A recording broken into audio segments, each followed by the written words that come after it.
धुळे जिल्ह्याचा खरीप हंगामाची बैठक घेण्यात आली।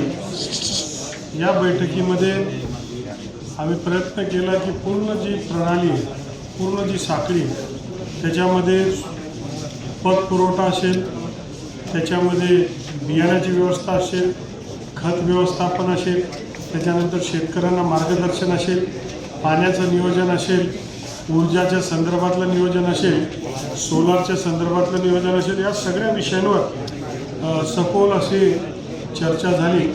आणि या माध्यमातून धुळे जिल्ह्यातील सगळ्या तालुक्यामध्ये एक डिटेल्ड प्लॅन हा तयार करण्यासंदर्भातल्या सूचना दिल्या। त्याच्यामध्ये प्रत्येक एरियानिहाय, एकरनिहाय किती आपण काय काय पेरणार आहे याच्या संदर्भातलं टार्गेट आपण तयार करण्याचं सांगितलं।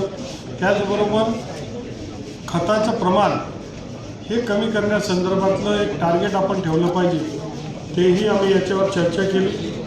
एक गोष्ट जी आम्हाला मोठी धक्कादायक वाटली की आमच्याकडे जे पिकं आहे, त्याचं उदाहरणतः कापूस घेतलं तर कापसामध्ये जगाच्यामध्ये सरासरी 750 किलो प्रति हेक्टर ही कापसाची एक सरासरी आहे आणि धुळे जिल्ह्याची मात्र 301 आहे।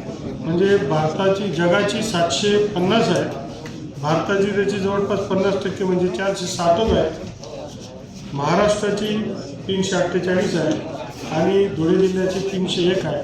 आणि मग आपण मागे पडतोय। जोपर्यंत सरासरी उत्पादकता आपली वाढणार नाही तोपर्यंत जगाशी स्पर्धा आपण करू शकणार नाही। तर धुळे जिल्ह्याने यावर्षी 30% आपला उत्पादकता वाढवण्यासंदर्भात एक प्लॅनिंग करावं आणि त्यावर टार्गेटेड अंमलबजावणी करावी, अशा प्रकारचं मी त्यांना सूचना दिली। आम्ही धुळे जिल्ह्यामध्ये बघितलं तर साधारणतः जवळपास 7.5 लाख हेक्टर जमीन आहे, त्यातील 2 लाख ही आमच्या फॉरेस्ट डिपार्टमेंटची, इतर आमची साधारणतः 2-2.5 लाख इतर म्हणजे शहरं आणि इतर कामाची।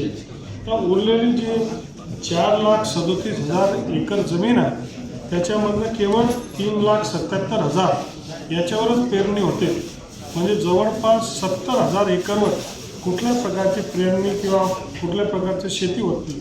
तर आम्ही असा विचार केला की ह्या वर्षी खोलवर जाऊन का पेरणी होत नाही, तिथे काही खडकाळ भाग आहे का, तिथे काय अडचणी आहे का, तिथे कोणी गरीब शेतकरी त्याला पतपुरवठा नाही आहे का, पिण्याच्या किंवा पाण्याच्या सिंचनाच्या पाण्याची व्यवस्था नाही आहे का, काय अडचणी आहेत की मायक्रो लेवलवर जाऊन विचार करण्यासंदर्भात आम्ही त्याच्यावर सूचना दिल्या। आणि धुळे जिल्ह्यामध्ये जवळपास 3,75,000 एकर ही खरीपमध्ये पेरणी होते, रब्बीमध्ये मात्र 1,62 हेक्टर 1,62 हेक्टरच होत असते। म्हणजे जवळपास खरीप आणि रब्बीमध्ये 2 लाख हेक्टरवर पेरणी होत नाही। तर ती एक फार मोठं नुकसान हे देशाचं, राज्याच्या, जिल्ह्याच्या शेतकऱ्यांचं होत असतं। त्याचे कारणं काय, त्याचे कारण मीमांसा काढून त्याच्यावर अभ्यासपूर्वक आपण त्याच्या माध्यमातून मार्ग काढला पाहिजे, असं कृषी विभागाला सूचना पण दिली। एकंदरीत बियाण्यापासून तर खतापर्यंतपासून तर नियोजनपासून तर ऊर्जापासून पाण्यापासून तर विक्रीच्या पणनपर्यंत मार्केटच्या जाईपर्यंत ही सारी प्रणालीचा आढावा घेण्यात आला आणि त्या सगळ्यांची तयारी करण्यासंदर्भातली सूचना देण्यात आली। या मे महिन्याच्या अखेरपर्यंत एक डिटेल्ड प्लॅन याच्या माध्यमातून तयार होईल आणि टार्गेटेड पद्धतीने धुळे जिल्हा हा कृषी क्षेत्रामध्ये पुढे जाण्याचा प्रयत्न करतोय।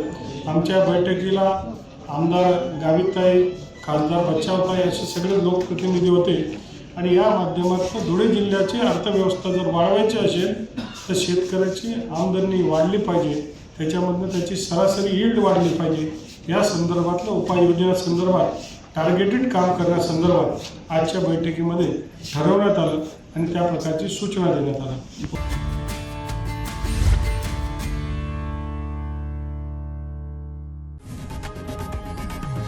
लोकशाही मराठी ऐका, पहा, जागरूक रहा।